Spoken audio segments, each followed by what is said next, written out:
cuerpo se mojaba como el rocío del cielo, hasta que su pelo creció como plumas de águila y sus uñas como las de las aves. Mas al fin del tiempo, yo, Nabucodonosor, alcé mis ojos al cielo, y mi razón me fue devuelta, y bendije al Altísimo, y alabé y glorifiqué al que vive para siempre, cuyo dominio es sempiterno, y su reino por todas las edades. En este capítulo 4 de Daniel, nos estamos ubicando históricamente hace 2600 años aproximadamente, precisamente en la zona geográfica donde tuvo su inicio el jardín del Edén o la civilización humana, ya que el jardín del Edén, de acuerdo a la Biblia, estaba situado entre los ríos Tigris y Éufrates. Y es muy interesante que precisamente lo que hace 2600 años pasó con un rey.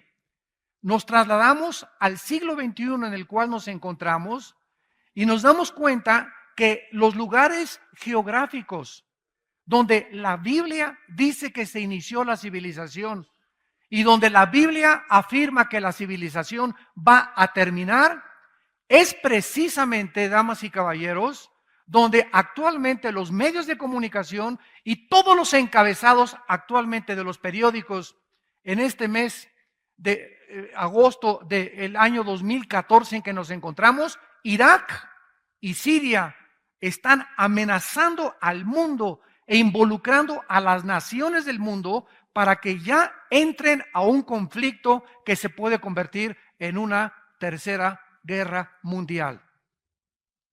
Ahorita está tan grande la tensión en el Medio Oriente entre esta guerra civil que hace algunos años el presidente de Estados Unidos retiró las tropas de Irak porque ya no querían, ¿verdad?, inmiscuirse en la política de Irak y dijeron, pues ustedes, los iraquíes, encárguense de defender su nación. Estados Unidos no quiere ya intervenir ni tampoco regresar al colonialismo, sino que ellos pudieran comenzar a resurgir como una nación. Desgraciadamente, Estados Unidos se retiró anticipadamente, porque Estados Unidos, cuando se retiró, se quedaron en Irak los chiitas, los musulmanes chiitas. Y para que podamos nosotros entender cómo está esta situación, voy a retroceder un poco a la historia, para que podamos tener una más comprensión más amplia de lo que está pasando en el mundo, porque tú como cristiano y yo también necesitamos estar actualizados y entender que lo que la Biblia explica es lo que está pasando a nuestro alrededor, porque esto demuestra las evidencias y la inspiración divina de las Sagradas Escrituras. 600 años después de que Cristo muere, más o menos en el año 620, había un Omar califa o un califa llamado Omar que comenzó a tratar de fundar el califato. ¿Qué cosa es el califato? El califato es el dominio de los califas, o sea, un rey gobernando a todos los musulmanes. Cuando Mahoma muere, entonces se divide los musulmanes en dos ramas. Unos decían, no, es que los musulmanes debemos de gobernar los que venimos de la herencia directa de Mahoma. Y estos fueron los sunnis.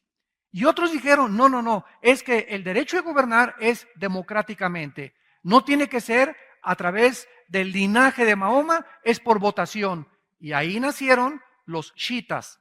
Entonces los mismos hermanos, ¿verdad?, musulmanes, se dividen completamente en dos secciones, los sunnis y los chiitas. Pasa el tiempo y aproximadamente durante 400 años, los otomanos turcos musulmanes comenzaron a gobernar el mundo. Y llegamos al siglo XX, cuando a principios del siglo XX llegan entonces los musulmanes a tratar ya de entrar en Europa y en el África, y viene la Primera Guerra Mundial y los ingleses vencen después de la Primera Guerra Mundial, y entonces los ingleses comienzan a sacar a los otomanos turcos y se acaba a principios del siglo XX el imperio de los musulmanes o de los turcos. Sin embargo, en la sangre de ellos quedó el deseo de volver a revivir el califato, el dominio de los musulmanes en todo el Medio Oriente. Bueno, viene la Segunda Guerra Mundial, Viene Hitler y entonces las Naciones Unidas votan para que los ingleses se salgan también de todo el Medio Oriente y entonces reparten el Medio Oriente, que se llamaba en aquel tiempo Palestina, por la esposa de uno de los emperadores romanos que se llamaba Palestina. Le quitan el nombre de Israel para robarle a Israel su nombre y entonces reparten a través de diferentes tratados diplomáticos la tierra de Palestina y le asignan a Israel una parte de esto. Y los refugiados que se quedan ahí en Israel, después de que los judíos regresan, son los que se llaman ahorita los palestinos, que ocupan la franja de Gaza, que están mandando cohetes a Israel, y el Banco Oriental, que es lo que era Judá, o también se llama actualmente Jericó. Muy bien, después de la Segunda Guerra Mundial, los árabes se juntan y los quieren volver a sacar a los judíos. Y entonces, durante todo el siglo XX, los musulmanes fueron hechos completamente a un lado. Sin embargo, a partir del año 2004, 2005, más o menos, comienza un conflicto en el Medio Oriente que se llamó la Primavera del Medio Oriente o la Primavera Árabe, donde surge un grupo por primera vez en el Medio Oriente, en Egipto, que es el país donde más musulmanes tiene y que se llama la Hermandad Musulmana. Este grupo de la Hermandad Musulmana comenzaron a tratar de derrocar al presidente egipcio, lo cual lo lograron, y establecerse ellos para establecer el califato. No les funcionó porque volvieron otra vez a derrocar a ese presidente y entonces surge la guerra civil de Siria. Ahí en Siria los rebeldes quieren derrocar a Bashar Assad, sacarlo totalmente del presidente de Siria, porque el califato, los musulmanes no quieren ya monarcas ni reyes en el Medio Oriente. Ahorita están amenazando a los sauditas, Arabia Saudita, para sacar al rey. Están amenazando al rey Hussein de Jordania. Quieren completamente ellos gobernar todo el Medio Oriente. Estoy hablando de Siria, Irak, Irán, Jordania y el Líbano para controlar el petróleo. El que controla el petróleo, damas y caballeros santos de Dios, la persona que controla el Medio Oriente, controla el mundo. Y esta es la razón por la cual los Estados Unidos de Norteamérica trataron de apoyar a Israel desde 1948, porque es el único aliado que tiene el Occidente. Todos los demás alrededor están tratando de entrar a apoderarse del petróleo y todo el mundo, ¿verdad? Rusia, Estados Unidos, Europa, todo el mundo porque quieren controlar el mundo, tal como la Biblia lo profetizó. El rey Nabucodonosor, hace 2600 años aproximadamente, quería hacer lo mismo, quería engrandecer completamente su imperio, dominar el mundo, y esto ha surgido en la naturaleza autodestructiva de todos los seres humanos, conquistar a los demás. La Biblia le llama a esto soberbia. Y el tema de esta mañana es la locura de la soberbia en el libro de Daniel. El rey Nabucodonosor fue el rey más famoso que ha tenido Babilonia, lo que es actualmente la nación de Irak. En Irak estaba el jardín del Edén. En Irak Dios puso a la primer pareja humana, Adán y Eva. En Irak el primer asesinato se llevó a cabo. Qué interesante, ¿no? El primer derramamiento de sangre cuando Caín asesina a su hermano Abel se llevó en la tierra de Irak. En Irak fue la primera rebelión mundial masiva contra Dios. Génesis capítulo 11, la Torre de Babel. En Irak es donde se han llevado los mayores conflictos. Y de acuerdo a la Biblia, qué interesante que cuando acaba la Biblia, Irak otra vez se convierte en el libro del Apocalipsis. Veamos rápidamente en el libro de Apocalipsis, a los que les interese, en el capítulo 9, tanto al principio de la Biblia como al final de la Biblia, Irak es, después de Jerusalén, el lugar geográfico que más se menciona en la Biblia. En la Biblia aparece con el nombre de Babilonia, o la tierra de Sinar, o la tierra de los caldeos. Dice en Apocalipsis capítulo 9, versículo 11, y tienen por rey al ángel del abismo, cuyo nombre en hebreo es Abadón y en griego Apolión. El primer ay pasó, vienen dos ayes después de esto. El sexto ángel, esto sucede en la sexta trompeta del Apocalipsis. Oyó una voz entre los cuatro cuernos del altar de oro que están delante de Dios, diciendo al ángel que tenía la trompeta: desata a los cuatro ángeles que están atados junto al río Lerma. ¿Eso dice? Junto al río Nilo, junto al río Támesis. La Biblia es absolutamente específica. La Biblia nos muestra que junto al río Éufrates, donde comenzó la humanidad, donde se llevó el primer pecado, donde estuvo la primer pareja, donde Satanás ya había ocupado antes de Adán el huerto del Edén en el mundo preadámico, donde los ángeles caídos estuvieron ahí tratando de mezclarse y pervertir la genética humana en Génesis capítulo 6. En este mismo lugar geográfico aparece otra vez Irak al terminar la Biblia. Y entonces el Espíritu Santo nos corre las cortinas y nos muestra que en Irak se encuentra, porque el río Éufrates está precisamente en Irak. No podemos perder de vista esto. Es inequívocamente, ¿verdad?, absolutamente cierto de que estamos hablando del terreno de Irak. En Irak se encuentran los cuatro ángeles caídos, más crueles y más sanguinarios de los que se rebelaron junto con Satanás.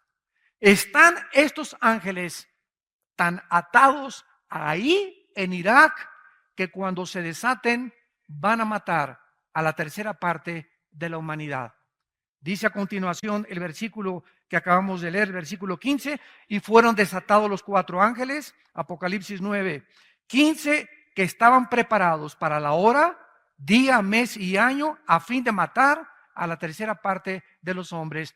Qué interesante, señores sociólogos, señores antropólogos, señores investigadores, que andan buscando ustedes en eruditos y en autores no cristianos y fuera de la Biblia, una información que solamente contiene la Biblia. Precisamente ahorita es en Irak donde se encuentra el conflicto que puede prender la mecha a una tercera guerra mundial. Es tan grave ahorita la situación en Irak que ahora sí ya, después de que en Irak se levanta un nuevo grupo que ya no es la hermandad musulmana, ahora en inglés es ISIS, ¿verdad? Que es el Estado Islámico. Entonces, este grupo islámico que en inglés se llama ISIS, Islamic State de Irak y de Siria, que es la traducción al español, quieren revivir el califato bajo un hombre que se llama Abu Baghdadi. Y este hombre está junto a un ejército de 20,000 hombres. Al Qaeda es Pinocho junto con ellos. Los mismos líderes de Al Qaeda han dicho: ni siquiera nosotros tenemos la crueldad de cortarle las cabezas y abrir los vientres de las mujeres y exhibirlos por todos lados, como lo hemos visto, con la sangre fría de estos grupos completamente, nosotros lo sabemos, completamente endemoniados. Es un ejército de demonios en el Medio Oriente, que están avanzando ya desde Siria, tomaron Mosul, tomaron Tikrit, que era la ciudad donde nació Saddam Hussein, y están avanzando hacia Bagdad. Ahora que comenzaron a avanzar hacia Bagdad, el grupo del Estado Islámico, entonces Estados Unidos despertó, el presidente Obama despertó y dijo: Dios mío, comenzaron por todos lados, ¿quién los va a detener? Si llegan a Bagdad, en Irak, donde todos son chiitas, en Arabia Saudita son chiitas, en Irán son chiitas, y de una forma tienen que detener a los sunnis musulmanes que no se apoderen de Bagdad, ¿quién lo va a hacer? Entonces Estados Unidos consintió de comenzar a mandar aviones F-18 de guerra para comenzar a bombardearlos desde el aire, porque no quieren mandar tropas terrestres todavía, porque costaría billones de dólares que Estados Unidos ya no tiene. Entonces hay un vacío impresionante en el mundo de liderazgo. Durante más de 60 años, desde la Segunda Guerra Mundial, ¿quién ha tenido la preeminencia? ¿Quién ha sido el policía del mundo para combatir a los nazis, a los fascistas y a los comunistas? Estados Unidos de Norteamérica con Europa, Inglaterra, etcétera, etcétera. Pero ahora que Estados Unidos ha caído económicamente, ahora que Europa se encuentra España, Portugal, Grecia, Italia en la bancarrota económica, ahora que Alemania ya no tiene dinero para prestarles a las naciones para poder ayudarlas como tenían después de la Segunda Guerra Mundial, hay un vacío impresionante en el mundo. Y este vacío, ¿quién lo va a ocupar? ¿Quién va a cuidar ahora a todos estos salvajes de que se apoderen del mundo? Antes era Estados Unidos, Inglaterra y Europa, ya no quieren entrar. ¿Por qué no han podido detener a Putin? Putin llega con sus tropas descaradamente a Ucrania, se apodera de la península de Crimea, donde está el Mar Negro y donde está la base naval más grande de Rusia. ¿Por qué? Porque de ahí brinca Rusia, tal como Ezequiel capítulo 38 lo profetizó hace 2500 años en la Biblia. Rusia, Magog, Rosh y Magog van a brincar junto con Irán para atacar a Israel y apoderarse del petróleo. Todas las cosas que están profetizadas en la Biblia, ¿verdad? Lo tenemos en este libro que escribí y lo pueden encontrar ustedes también en la palabra de Dios. Pero ¿quién va a detener ahora este grupo? Pues están tratando de bombardearlos desde el aire y entonces ahora Europa dice ya no podemos entrar.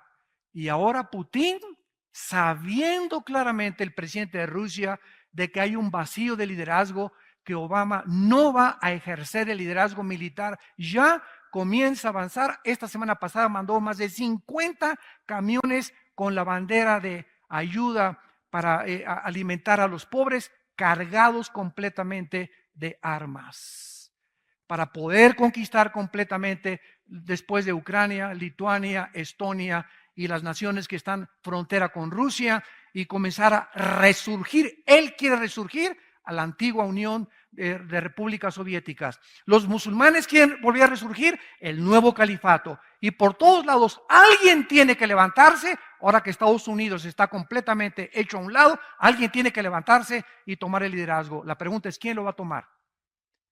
Y la persona que tome el liderazgo es la que va a precipitar al mundo a donde las profecías bíblicas dijeron que el mundo se dirigía.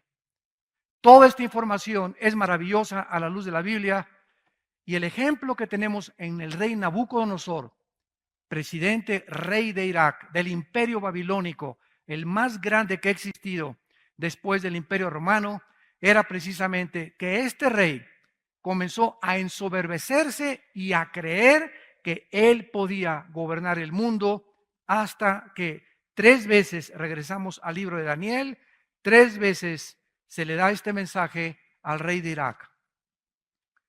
3 veces Dios les habla a los líderes, a los gobernantes, y tú puedes decir en esta mañana, o los que nos ven por televisión, yo no soy presidente de ningún país, yo no soy dictador de ningún país, yo no soy líder todavía mundial de ningún lado, pero quiero decirte que tú eres líder de tu familia. Tú eres líder de tu casa, de tus hijos y de tu esposo. Y este mensaje es para todos aquellos que tienen un liderazgo, porque el liderazgo en la Biblia lo dio Dios en la iglesia, en la familia y en los gobiernos al varón. Pueden discutir lo que ustedes quieran, es clarísima la Biblia. En la casa el varón es el responsable. Y a quien Dios hará responsable de los problemas que surjan en el hogar. Y si hay un divorcio, a menos que sea por adulterio y que tu mujer se fue con Juan Charrasqueado, ¿verdad? Entonces es muy diferente. Pero fuera de eso, nosotros somos los que tenemos que poner el liderazgo en la casa. Responsables económicamente de la casa, moralmente de la casa, y de que nuestros hijos caminen bien, que no introduzcan drogas a la casa, que vean nuestros hijos en nosotros el ejemplo. Y así como nosotros somos responsables y algún día vamos a dar cuentas a Dios. Algún día, cuando tú mueras y yo muera, vamos a estar ante el tribunal de Dios. Te puedes reír todo lo que quieras y puedes burlarte todo lo que quieras de Dios. Pero está escrito que tienes que morir. Y cuando tú mueras, ¿qué susto te vas a llevar? Y esto es un mensaje que Dios le da a todas las personas para que entendamos que no somos dioses. Vean ustedes este mensaje en el versículo 17, 25 y 32 de Daniel capítulo 4. Dice el versículo 17, la sentencia es por decreto de los vigilantes, o sea, los ángeles que Dios mandó a darle este recado a Nabucodonosor. Y por dicho de los santos, la resolución, para que conozcan los vivientes que el Altísimo gobierna el reino de los hombres y a quien Él quiere lo da y constituye sobre Él al más bajo de los hombres. Nabucodonosor había tenido un sueño, que era un árbol que crecía inmensamente hasta el cielo y cuyo follaje del árbol era grandísimo y las aves venían y se paraban en las ramas de este árbol. Y abajo venían también los animales y bajo la sombra de este árbol comenzaban a pacer las vacas y todos los animales, los mamíferos y todos los del campo. Y entonces el rey comienza a sufrir y dice, ¿quién me va a interpretar este sueño? Y por variar, ¿verdad? Le habla a los discípulos de Walter Mercado, a los astrólogos y a los magos y a los brujos y a los chamanes. A ver, vengan y díganme ustedes de qué se trata este sueño. Y como ninguno de ellos podía interpretar el sueño, ¿qué significaba ese árbol que había llegado hasta el cielo? ¿Se acuerdan Nabucodonosor de que anteriormente había tenido otro sueño en el capítulo 2, ya lo vimos, de una gran estatua, ¿se acuerdan? Con la cabeza de oro, los brazos y el pecho de plata, el vientre de bronce y las dos piernas de hierro y los dedos de los pies, una mezcla de hierro mezclado con barro, que no vamos a detenernos aquí, está en el capítulo 2, ya lo vimos, que simbolizaban los imperios mundiales gentiles hasta la venida de Jesucristo. Entonces Nabucodonosor se acuerda de Daniel y Daniel llega otra vez a la presencia del rey y le dice, rey, tú eres ese árbol que llegaba hasta el cielo. Y todo el follaje y todo lo que tú tenías son las personas de las naciones junto a Babilonia que se acogieron al poder de tu majestad, de tu honor y de todo lo que Dios te ha dado. Sin embargo, la Biblia nos muestra que cuando Dios le interpreta este sueño a Daniel, Daniel le dice, pero Dios dice que ahora van a cortar este árbol y esto significa que tu reino ha terminado, pero vamos a dejar las raíces, dice la interpretación del sueño, significando que si tú te arrepientes, puedes regresar a gobernar, pero en este lapso vas a perder la razón. Vas a perder la razón. Damas y caballeros, si me pongo a mencionar ahorita algunos líderes del mundo, de las naciones y del pasado, son hombres que a la luz de cualquier punto de vista psicológico estaban completamente enfermos de sus facultades mentales. José Stalin, Adolfo Hitler, Alejandro el Magno, Saddam Hussein, Atila, Muammar Gaddafi y todos estos líderes del pasado y de hace algunos años que nos damos cuenta que ¿qué les sucedió? Se ensoberbecieron. Se ensoberbecieron. ¿Y cómo acabaron estos líderes? Y lo que dice la Biblia, ¿verdad? Dice en el versículo 17, la sentencia es de los vigilantes hasta que conozcan los vivientes que el Altísimo gobierna. Y cuando Daniel le comienza a interpretar todas estas cosas, le dice claramente en el versículo 23, y en cuanto a lo que vio el rey, que un vigilante santo descendía del cielo y decía, corten el árbol, destrúyanlo, mas la cepa de sus raíces dejen en la tierra con atadura de hierro y de bronce en la hierba del campo, y sea mojado con el rocío y con las bestias del campo, sea su parte, hasta que pasen sobre él 7 tiempos. Esta es la interpretación, mi Señor. Versículo 25, que te echarán de entre los hombres. Con las bestias del campo será tu morada, con hierba del campo te apacentarán, como a los bueyes, con el rocío del cielo serás bañado, y 7 tiempos pasarán sobre ti, hasta que conozcas, por segunda vez se le dice, hasta que conozcas que el Altísimo tiene dominio en el reino de los hombres y que lo da a quien Él quiere. ¿Qué ha sucedido con todos estos dictadores? ¿Cómo murió Hitler? Escondido como un pollo mojado, remojado, en un búnker, y agarra la pistola y se vuela la tapa de los sesos. El mismo hombre que años antes o meses antes había dicho: yo soy el líder del Tercer Reich. Y donde todos los hombres decían: ¡Ja, Hitler! Y donde todos los alemanes, 85 millones de alemanes, creyeron que él era el Salvador, el Mesías que esperaban, que volvería también, después de perder la Primera Guerra Mundial, resurgir Alemania a su antiguo poder. ¿Cómo acabó Hitler? Completamente tirado en el suelo, matándose y quitándose la vida junto con su esposa Eva Braun. ¿Cómo acabaron todos los demás dictadores? ¿De qué manera acabó Saddam Hussein? En un hoyo de 2 metros de Hussein con sus reinos en Irak. Tenía yates, tenía palacios, tenía tronos de marfil que se mandó a hacer, mandó a traer tapetes de Persia, de Irán, mandó a traer cristales italianos de Italia. Cuando llegaron en los 90 los ejércitos de la coalición dirigidos por el general Schwarzkopf, norteamericano, a Bagdad para tratar de comenzar a ver todo, se asombraron de las riquezas de este hombre que se paraba y le besaban la mano a todas las personas.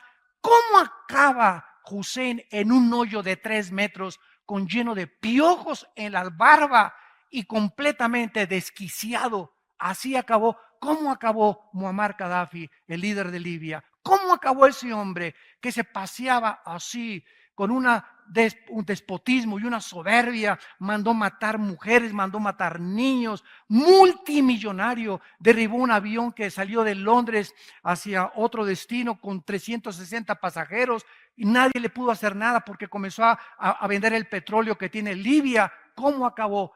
Muammar Gaddafi acabó en una alcantarilla de una de las calles de Trípoli. Metido ahí, escondido como ratoncito, lo encuentra el pueblo, lo sacan, le dan una madrina de aquellas, lo arrastran por todos lados, lo patean, lo sodomizan y le dan un balazo en la ambulancia. Así acabó ese hombre, como un perro, completamente sarnoso.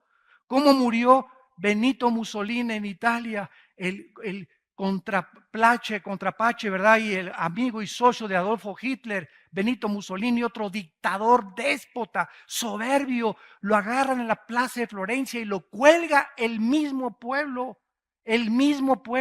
Todos estos hombres, Hussein, Hitler, Gaddafi, Mussolini, son del siglo XX, de nuestra época o de la época de nuestros padres o abuelos. Y el mundo no entiende, y los líderes que están ahorita y que siguen vivos, los siguen sin entender que Dios es el que gobierna. Él es el único soberano. Y si tú que me escuchas tienes un puesto político, de gobernante, de autoridad, o tienes una fábrica que has prosperado o un negocio que has prosperado, nunca te ensoberbezcas. Ni creas ni digas: es que mi esfuerzo y mi negocio y mis capacidades intelectuales y físicas me han podido dar lo que yo tengo alrededor. Te equivocas con todo el corazón. Porque sabes una cosa, los vigilantes acaban de decir: sobre ti vas a caer. Ya está puesta el hacha a los árboles, y cualquier árbol que no dé buen fruto será cortado. Miren ustedes en el libro de Deuteronomio, en el Antiguo Testamento, en el capítulo 8. Dios, desde antes que su pueblo entrara a la tierra de Canaán, Dios sabe lo que hay en el corazón humano: soberbia. A continuación vamos a explicar lo que es la soberbia, porque tú puedes creer que no lo eres y secretamente serlo y no te has dado cuenta. Y es un veneno grandísimo que va a impedir y va a seguir impidiendo que Dios te bendiga. Hay cantidad de cristianos. ¿Por qué no me bendice? ¿Por qué no prospera mi negocio? ¿Por qué no salgo adelante? ¿Por qué no tengo paz? ¿Por qué tengo que usar pastillas tranquilizantes, Equanil, Valium? ¿Por qué estoy en este estado de estrés? ¿Por qué no puedo descansar ni cuando me voy a acostar? ¿Por qué no tengo paz? Puede ser en lo más profundo de tu vida que vives con soberbia. Y si hay un pecado que Dios abomina, es la soberbia. Y antes de que su pueblo entrara a Canaán, Dios les advirtió, versículo 11, cuídate de no olvidarte de Jehová tu Dios. Deuteronomio 8, versículo 11. Para cumplir sus mandamientos, sus decretos y sus estatutos que te ordeno hoy. Escucha la advertencia.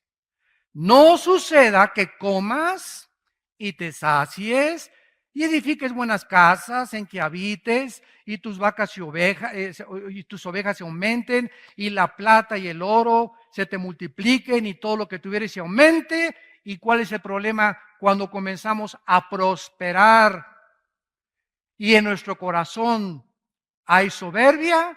Se enorgullece nuestro corazón. Esta es la razón por la cual muchos de ustedes no han sido bendecidos tal vez económicamente. O no han podido prosperar a otro nivel y sigues como perico perro desde hace 10 años. ¿Por qué? Porque si Dios te bendijera, y ahora se ha hecho la famosa herejía de la doctrina de la prosperidad. No, tú haces esto, haz un pacto, ¿verdad? Y vas a tener dinero, y vas a tener el otro, y se va a sanar tu esposa y todo va a decir vencido, pero nunca dicen las condiciones para eso. Claro que Dios nos quiere bendecir, pero si tú eres una persona humilde de corazón. Porque si Dios te bendice con dinero y tú eres soberbio en tu vida, ese dinero, esos negocios que estás haciendo, se van a convertir en tu vida en una maldición. ¿Sabes por qué? Porque cuando uno tiene dinero o cuando uno prospera sin Dios, no sabe cómo usar el dinero. Y lo vas a usar y te lo vas a gastar en lo que menos te imaginas. Y tus negocios van a comenzar a fracasar porque hay un problema en tu vida. Ya Dios no te quiere dar más. Porque no eres generoso ni eres administrador de lo que Él te ha dado. El que es fiel en lo poco, será fiel en lo que tiene mucho. El que en lo poco es infiel, no esperes que Dios te dé más, porque en lo poco que Dios te ha dado no ha sido fiel. Entonces, este es el peligro, que se enorgullezca tu corazón. Escucha lo que dice, y te olvides de Jehová tu Dios, que te sacó de la tierra, de Egipto, de casa de servidumbre. Versículo 16, que te sustentó con maná en el desierto, comida que tus padres no habían conocido, afligiéndote y probándote para a la postre hacerte bien, y digas en tu corazón, mi poder y la fuerza de mi mano me han traído esta riqueza. Esa es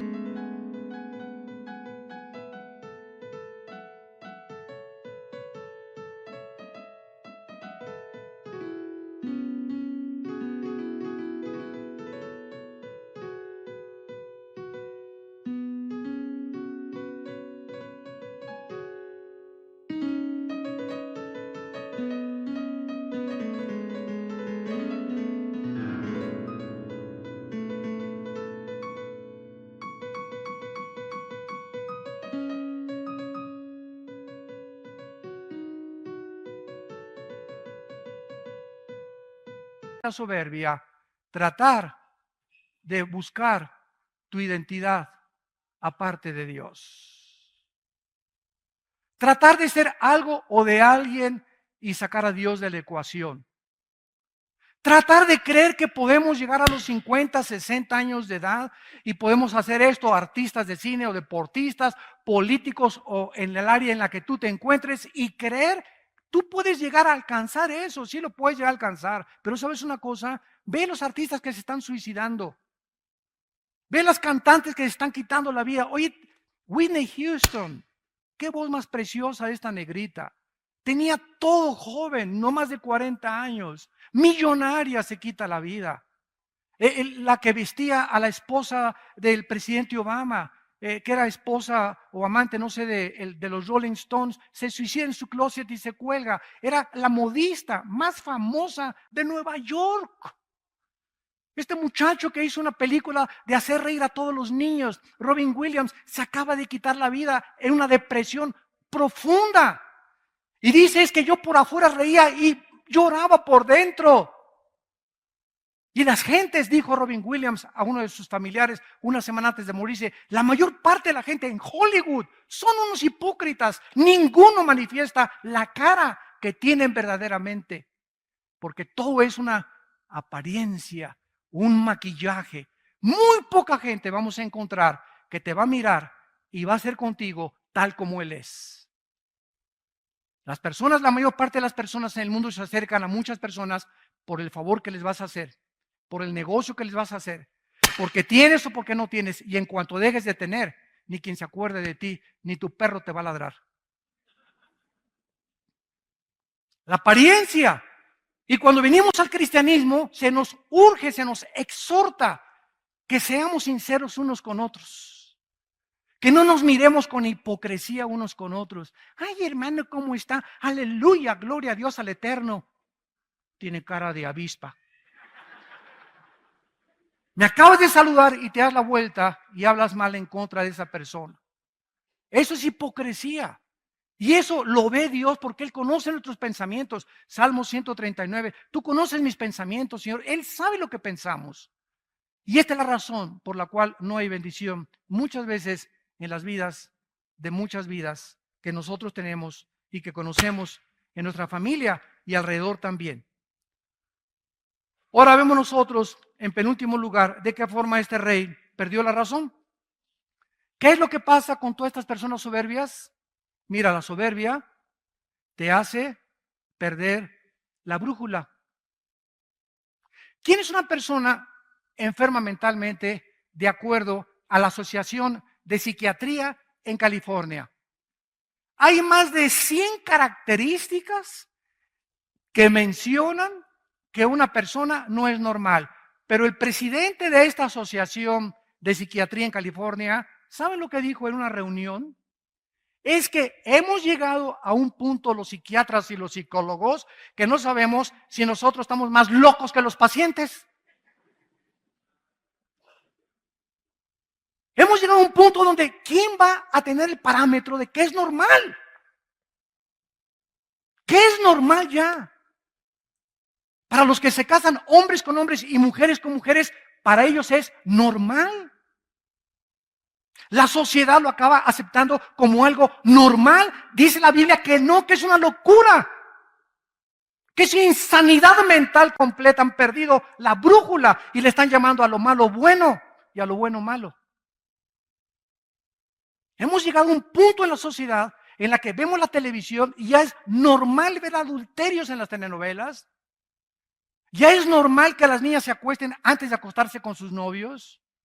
Ya es normal tener un amante, una canita al aire. Ya es normal violar, ¿verdad?, a la sociedad, violar al gobierno, no pagar impuestos, etcétera, etcétera. Y ya es normal y no es normal, pero nosotros le llamamos normal. Y esto es un síntoma de que algo está mal con el ser humano. No hay ninguna religión que te diga cuál es el problema humano más que la Biblia. El pecado. Todas las religiones enseñan algo, es verdad. Cuando alguien me dijo, el cristianismo es Cristo enseñando algo, les dije, no es cierto. Todos los líderes religiosos enseñan algo, pero ninguno te rescata. Y el cristianismo es diferente a todas las religiones en que el fundador del cristianismo no solamente fue un gran maestro de moral, sino que él vino a dar su vida y pagar por nuestros pecados. Gloria a su nombre.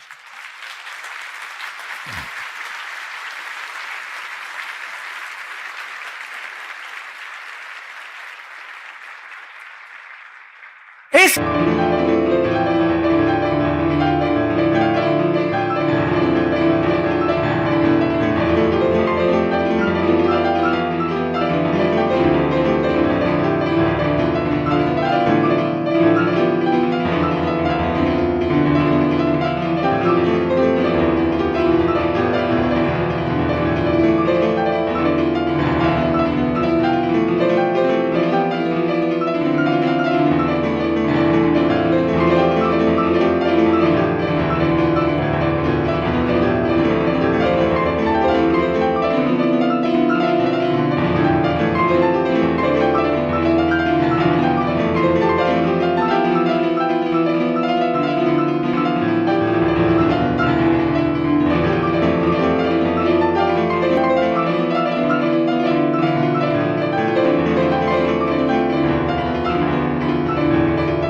grandeza del cristianismo, es la diferencia del cristianismo a cualquier otra religión. Todas enseñan algo. Confucio enseñó algo, Mahoma enseñó algo, el Zaratustra enseñó algo, pero ninguno de ellos vino a rescatar a la humanidad más que el Hijo de Dios en una cruz. Y cuando venimos a la historia del Hijo de Dios, a la historia de las naciones, a la arqueología moderna, a la genética, a la física, a la química, a la antropología, y la comparamos con la Biblia, decimos es más moderna que el periódico de mañana en la mañana. Y esto es lo que está pasando en el mundo, son las evidencias más grandes. El otro día tuve la oportunidad de ver un programa de esos que hacen entrevistas en una estación de televisión, CNN, en un programa que se llama Cala. Y entrevistaron a un ateo, entrevistaron a un cura católico y entrevistaron, entre comillas, a un teólogo de una universidad de Florida. Y el ateo comenzó a decir, bueno, de veras, una risita que es clásico de los ateos, burlona. Yo todos los debates que he tenido con ateos siempre, sí, ¿verdad? Sí, estás loco. Siempre tiene esa actitud burlona. Es una soberbia impresionante que los caracteriza, que creen que ya para ser ateo tienes que ser omnisciente, tienes que haber conocido ya todo absolutamente y concluir en todo lo que sé y en todo lo que he investigado, concluyo, no existe Dios. No conoces ni dónde está Zapopan. Y el ateo dice, es que el Dios del Antiguo Testamento era un dictador, mandó matar a las personas. Y es una contradicción, atacando desde siempre. El ataque no es contra los musulmanes, ni contra los budistas, ni contra, es siempre los ataques siempre serán contra el cristianismo y contra la persona de Cristo. Nunca atacan a Buda, nunca atacan a Zoroastro, nunca atacan a Confucio, siempre es Cristo, la cruz o el cristianismo. Qué interesante, ¿verdad? No es coincidencia. Y dice, el Dios del Antiguo Testamento es un Dios soberbio, es un Dios déspota que manda matar a los cananitas, y en el Nuevo Testamento aparece otro Dios que se llama Cristo, que es el Dios de amor. ¿Qué contradicción dice? ¿Cómo me pueden explicar eso? Y el teólogo se acerca con él y le hace su sobadita y le dice, no, pues sí es cierto, ahora yo estoy de acuerdo que el Dios del Nuevo Testamento es Dios de amor, el del Antiguo Testamento es un dictador. El que mejor respuesta tuvo fue el curita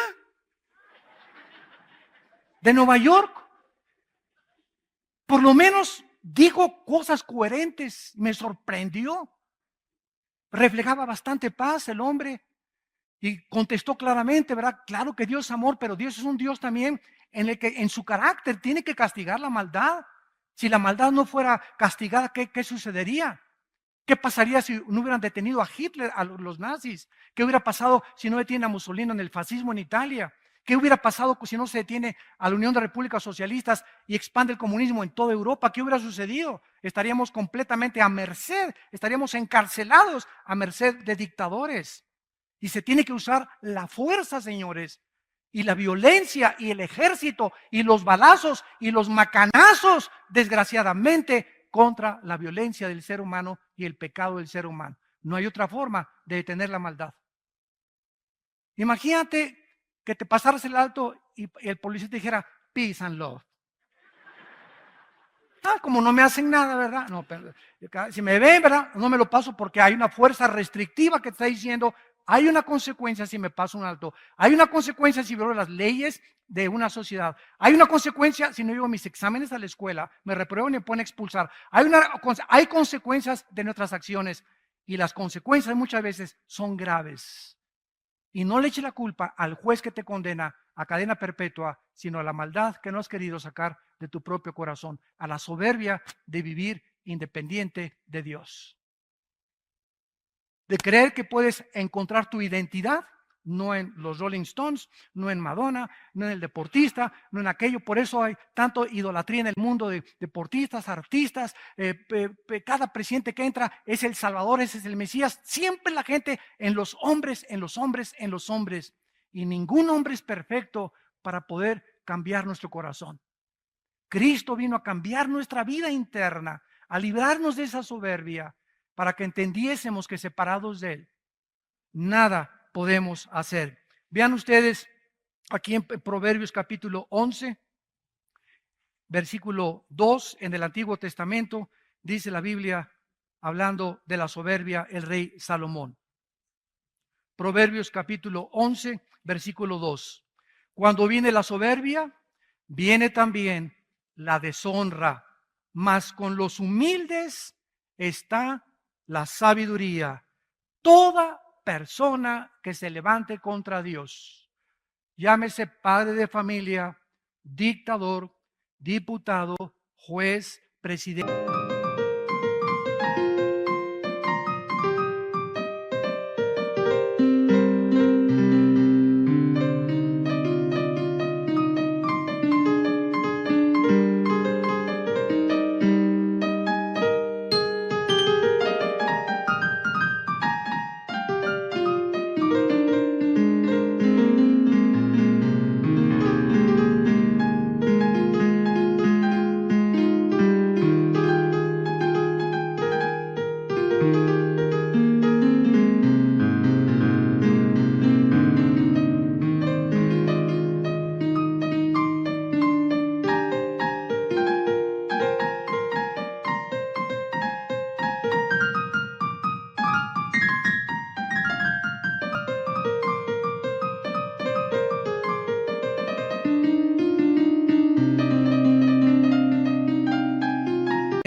Gobernante, director de una compañía, llámese como le quieras llamar. Cualquier persona que busque su identidad o busque creer, encontrar en la vida su identidad aparte de Dios, será deshonrado tarde o temprano, como lo han sido estos dictadores que acabamos de mencionar. No es coincidencia que todos estos grandes hombres que se sentaron en tronos de oro, que tuvieron el clamor y la alabanza de millones de personas, acabaron como ratas, como perros sarnosos, desposeídos de toda su gloria, de su familia, de sus hijos.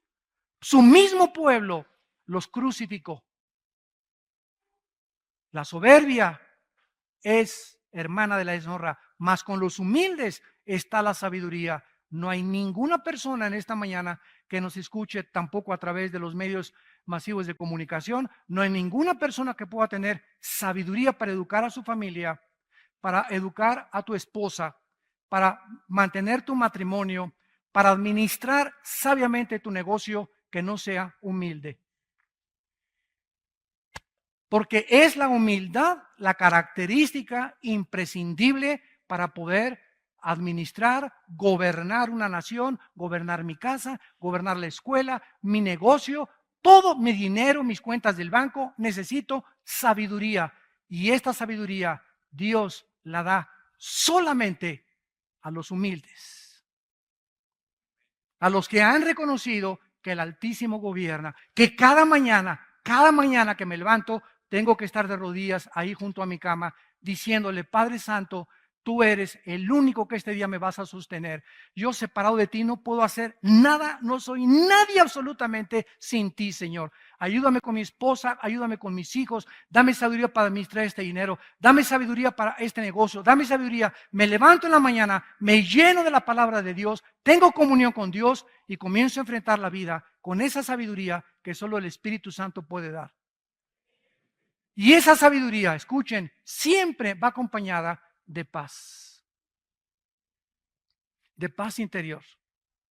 Nos sentimos tranquilos. Llegamos en la noche a la casa y me acuesto tranquilo. Y no estoy como Pepita en comal. Y me despierto a las 11 y eso, y pienso, ¿y qué haré mañana? Y a la 1 de la mañana, y prendo un cigarro a la 1 de la mañana, o se echa un mezcal a las 2 de la mañana, o unas pastillas tranquilizantes, y te levantas como león enjaulado. Ya tus hijos no tienen comunión contigo, no tienes tiempo para nada, te vas de vacaciones y el domingo que es para descansar, llegas a tu casa y a seguir trabajando porque eres un hombre trabajador. Eres tonto. Eso no es sabiduría. Dios quiere que disfrutes tus hijos, tu familia, el tiempo, Chapultepec, los árboles, el caballo, el rancho. No pienses en nada. Juega con tu perro Fido, juega con tus hijos, carga a tus nietos. Dios quiere que disfrutes la vida, que goces la vida. Una sola vida vivimos nada más.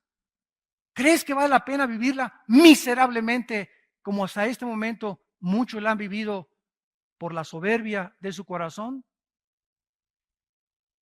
Dice Proverbios 16, versículo 18. Antes del quebrantamiento es la soberbia, y antes de la caída, la altivez del espíritu. Tarde o temprano, todos los soberbios serán quebrantados. ¿Por qué fueron quebrantados? Porque antes de que Dios mete la hacha al árbol, el árbol se infló como un pavo real. Y estabas así como guajolote, como guajolote, ¿verdad? Te creías el rey, papucho de papuchos. Yo aquí, ¿verdad? Y guapo o bella, esto y el otro. Manejabas tu carro así, no volteabas. Al que te limpia los vidrios, quítate, chamaco feo, mugroso, no pares. Espérame tantito, ¿verdad? ¿Cuánta soberbia hay en el corazón? Ese pobre muchacho que te está limpiando los vidrios o que te da grasa en los zapatos, no tuvo la oportunidad que tú tuviste para ir a la universidad. No tuvo los padres ni los abuelos que tú tuviste para haber heredado lo que tú tuviste. ¿Crees que tú eres suficiente porque eres doctor o porque tienes un título, porque tienes dinero? ¿Te crees superior a un albañil, a un plomero, a un carpintero, a un chofer? ¿Por eso crees que tienes el derecho de tratar a esa gente de esa manera porque los consideras más bajos que tú? Eso se llama racismo. Y el racismo es una enfermedad del alma que hace creer a muchos seres humanos que por el color de ojos, color de piel, posición social, posición del club, les da el derecho de creer que son diferentes a los demás. Soberbia. Y Dios abomina esta soberbia.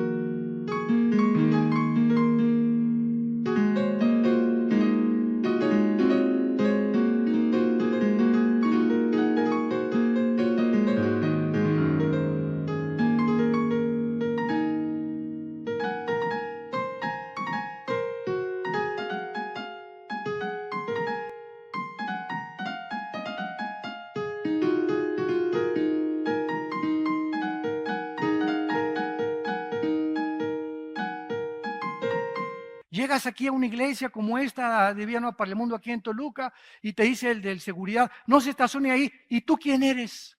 ¿Sabes quién es? No es nadie tal vez. ¿Y tú que eres peor que él? Tú eres un chícharo de aguapuerca. ¿Quién eres tú? Y contesta, ¿y tú quién eres? ¿El rey de este mundo?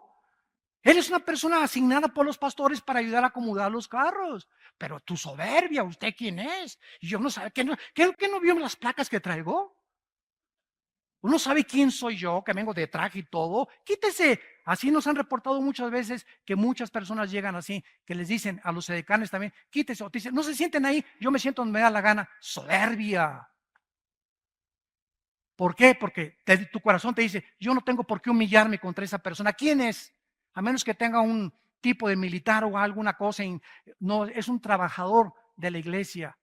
Y a cualquier persona que trates de esa manera es porque en tu corazón te crees superior y nadie se puede atravesar en tu camino porque ya llegó el rey de Hollywood. Y finalmente leemos nosotros en Mateo capítulo 23, el Señor Jesucristo, versículo 12, hablando acerca de este pecado tan grande que tuvo Nabucodonosor, que le hizo perder la razón. Y Nabucodonosor descendió. ¿A qué nivel descendió Nabucodonosor? De los animales. ¿Cuál es el nivel de los animales? Mira, los animales matan por sobrevivir. La jungla la naturaleza está llena de violencia. Ve esa serie en la televisión Animal Planet en lugar de las telenovelas. Cosas que te edifiquen y ve las hormigas entre ellas matándose a las grandes, la ley del más fuerte. El tiburón comienza a los chiquitos, los leones, ¿verdad? Sobre las cebrillas indefensas. Es una violencia en la naturaleza, pero toda esa violencia que ves, ninguno de ellos, ni las hormigas, ni los leones, ni los cocodrilos, ni los tiburones, a ninguno de ellos va a juzgar Dios. Todos ellos no son culpables de esa violencia. De acuerdo a la Biblia, esa violencia que nos rodea en el mundo animal, en el mundo de los insectos, el ébola, esos virus que atacan el cáncer, que es el cáncer, son células que atacan a las demás, violencia internamente, violencia en el mundo microscópico, violencia en el mundo macroscópico, cometas que se salen de su trayectoria, todo eso que vemos fuera de lo normal, tiene una causa, de acuerdo a la Biblia, el pecado humano. Cuando Dios creó al hombre a su imagen y semejanza, Dios asoció la moral del ser humano con lo que pasa alrededor. En el momento en que Adán y Eva se rebelan contra Dios, las flores comienzan a tener espinas, los alacranes veneno, las víboras veneno, los leones se convierten feroces y todo esto se cambiará cuando Cristo regrese en el milenio. Entonces, qué interesante, ¿verdad? Que mientras más pecado, más fuerza la naturaleza se venga de nosotros. Vean, hace 15 años, tornados, terremotos, huracanes como jamás hemos visto, las cosas que están pasando. Ahorita está a punto de explotar en Islandia un volcán también. Todo lo que está pasando, ¿dónde está Dios? ¿Dónde está Dios? Dios está en tu corazón si tú quieres tenerlo. Pero sabes una cosa, todo lo que está pasando es por el pecado humano, ¿ya? Hombres con hombres, mujeres, divorcios están al por mayor por todos lados, los jóvenes desorientados, no hay luz, no hay una brújula, cada quien hace lo que bien le parece que está dentro de su corazón. Esta es la filosofía con la cual se resume la humanidad. Cada quien hace lo que le parece según en su corazón. Pues para mí esto es bueno, para ti es malo. Tú sigue con eso, para mí esto es bueno. ¿Sabes una cosa? Si fuera así, el relativismo, entonces, ¿quién nos da el parámetro y la línea y la medida de la moral? Para eso nos dejó Dios este libro. La Biblia, para que sepamos qué es bueno y qué es malo. Si Dios condena algo aquí es porque es malo. No lo dices tú, la doctora Corazón, Walter Mercado, el psiquiatra ni el psicólogo. Lo dice Dios. Él estableció las leyes morales para que sobreviviéramos. Y por eso estamos a punto de autodestruirnos por la soberbia que han sacado a Dios de sus corazones. Y finalmente dice Mateo 23, versículo 12, porque el que se enaltece será humillado y el que se humilla será enaltecido.